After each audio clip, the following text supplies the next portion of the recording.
Salom do'stlar, sizlar bilan Dilisi Xursonboyev kanali va biz videolar chiqarishni davom etamiz.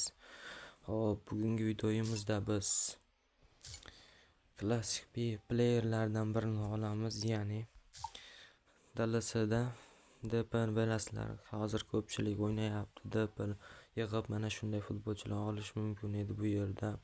Mateus, Valderrama, Rivaldo va Perez. Xo'sh, bularni olish uchun avvalo ko'proq live o'yinlarni o'ynashimiz kerak. Live o'yinlarni o'ynasak bizga ko'proq DP beradi va bu DPlarni masalan bonus sifatida ko'paytirib olishingiz mumkin. Mana bu yerda 50%, 75% va 150%lari bor. Xo'p, bular nimaga? Bular 75%, ya'ni ko'paytirib beradi. DP bitta o'yinda 125 DP olsangiz yoki 200 qilib beradi. Bu 150lisini ochib o'ynab agar yutsangiz 255 olsangiz yana 55 yoki 60 qo'shib beradi.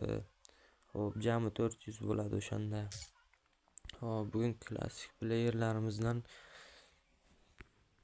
kim tushishini aniqlab olamiz hozir. O'zi bu yangilanganidan keyin 80 kun vaqt berildi va 57 kun qoldi buni tugashiga. Bizga asosan keragi Rivaldo kerak bo'ladi. Rivaldoni bilasiz, juda ham kuchli futbolchi bo'lgan. O'zining davrida Barselonada ham yorqin o'yinlarni o'tkazib yuborgan. Endi Rivaldoni ko'rib tursiz, darajalari ham yaxshi. 1999-yildagi kartasi. Bundan 6 ta 100 chiqarsa bo'ladi. Bu agarda Rivaldo tushsa, albatta full qilib videolarni ham joylaymiz. Xo'p, bunda hozir boshlaymiz.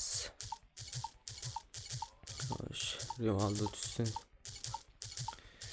Nimaga men Rivaldoni olyapman? Chunki Rivaldo asosan bizga hujumchi kerak. Rivaldo juda ham qo'l keladi bunda. Shuning uchun Rivaldoni tushishini juda ham istayapman.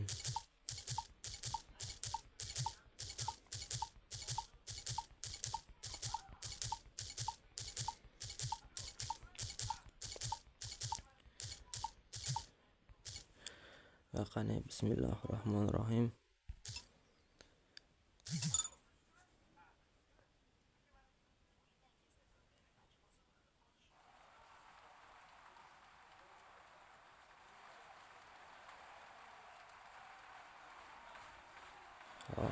Afsuski Rivaldo emas, menimcha bu. Mateus. Mayli, bu ham yaxshi o'yinchi.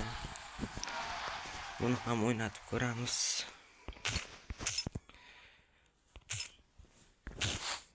Ko'rishguncha sog' bo'ling do'stlar. Kanalga obuna bo'ling va bittadan like tugmasini bosib qo'ying.